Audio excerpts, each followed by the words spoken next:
First of all, you may notice that the story of creation, the fall of man, and indeed the whole of Genesis is probably the most contentious book of the Bible, the one that is attacked most regularly and with the most venom. This is because Genesis, particularly chapters 1 to 11, is the foundation upon which the rest of the Bible is built. The creation story, the fall of man, Satan's role in it, and how the nations were birthed are fundamental to our understanding of the world we live in. This is why it is so unpopular with that fallen world. If it can be undermined or disproved in any way, the rest of the Bible would be discredited, just as a building would collapse without a secure foundation. However, what happened in the Garden of Eden has a very real impact on the world today. After Adam and Eve were tempted by Satan's offer to become as gods through secret knowledge, sin entered into the world, which became cursed with death. God pronounced several judgments on all concerned, curses that would affect all their descendants for the rest of time. He says to the serpent, "And I will put enmity between you and the woman, and between your offspring and hers. He will crush your head, and you will strike his heel." This is the first of hundreds of Old Testament prophecies that refer to Jesus Christ.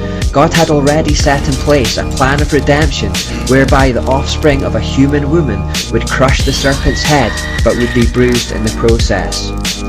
Adam and Eve went on to have two sons called Cain and Abel. Cain killed his younger brother in a fit of jealousy and was thereafter banished from the Garden of Eden by God. The Garden of Eden, incidentally, is described by Scripture to have been located in the Tigris-Euphrates Valley, which would place it in the area we now refer to as Iraq. After his expulsion, Cain is noted to have set about becoming a builder of cities and is thereafter always associated with the evil one. The rebellion of Adam and Eve in the Garden of Eden marked the start of a severe decline into depravity and perversion for the world.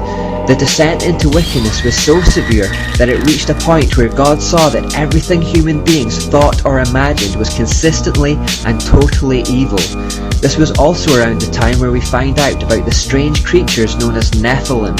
The Bible explains, "In those days, and for some time after, giant Nephilites lived on the earth, for whenever the sons of God had intercourse with women, they gave birth to children who became the heroes and famous warriors of ancient times." Things were clearly going very wrong, and God was sorry He ever made mankind. He decided to wipe everything off the face of the earth and start again with a man called Noah. This led to one of the most famous biblical events, where a great flood covered the whole earth and destroyed everything except that which was safe in the ark. Now after the great flood in Genesis, Noah had three sons, Shem, Ham, and Japheth. Ham had a son called Cush, and through the family line of Cush there came a man called Nimrod. The Bible reports it like this: "The descendants of Ham were Cush, Mizraim, Put, and Canaan. The descendants of Cush were Seba, Havilah, Sabta, Rama, and Sabtika. The descendants of Rama were Sheba and Dedan." Cush was also the ancestor of Nimrod, who was the first heroic warrior on earth. Since he was the greatest hunter in the world, his name became proverbial. People would say, "This man is like Nimrod, the greatest hunter in the world. He built his kingdom in the land of Babylonia, with the cities of Babylon, Erech, Akkad, and Calneh. From there he expanded his territory to Assyria, building the cities of Nineveh, Rehoboth-ir, Calneh, and Resen, the great city located between Nineveh and Calah." I include verses 6 and 7 in this reference because it's important to note the extra attention given to Nimrod in comparison with the other descendants of Ham. Even so, this only hints at his importance in the history of mankind. He was possibly the first king in world history. This is the first time the word kingdom is mentioned in the Bible. He was master and commander of a vast empire, the first man of renown, the first heroic warrior on earth.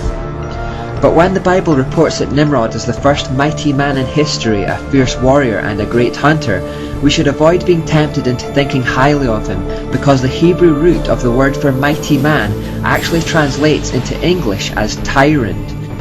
The Jewish Talmud calls him a hunter of the souls of men, and the famous Jewish historian Josephus also talks of Nimrod as a tyrant or dictator.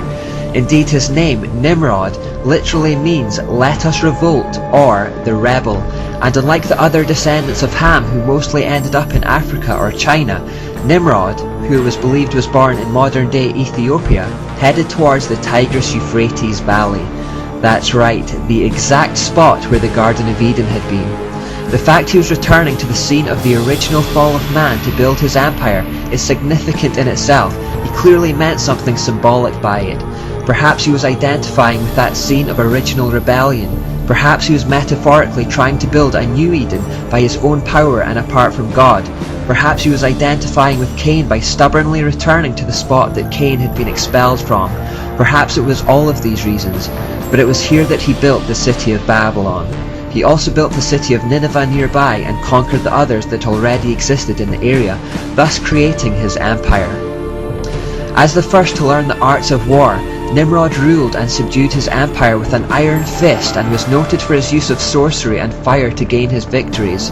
Like many men of renown in the ancient world, myths and legends arose around him to the extent that it's now impossible to discern which are true and which are not. You may recall a scene from Braveheart where the Scots are about to go into battle with the English, and many, upon seeing William Wallace for the first time, refuse to believe it is the man they have heard so much about. In the legends that have arisen around him, he is 10 foot tall and can shoot fire from his behind. This is the kind of thing that surrounds the legends of Nimrod. What we can discern, however, is that he was strongly associated with fire, and that he used it in battle to strike fear into his enemies. This created an association with himself and the sun. Fire was seen to be the sun's earthly representation. We also know that he was sometimes represented as a bull, and that he probably wore a crown made from bull horns. The reason for this is that the Chaldean or Babylonian word for ruler was tur, which also meant bull. Finally, we should notice how closely the description of Nimrod matches that of the hybrids Nephilim. The words heroes, famous and warriors are used of both, and some commentators have suggested that he was of this type. Certainly these giant beings were a result of a demonic invasion of humanity and led to complete moral degradation, something that Nimrod should be associated with, as we will soon discover.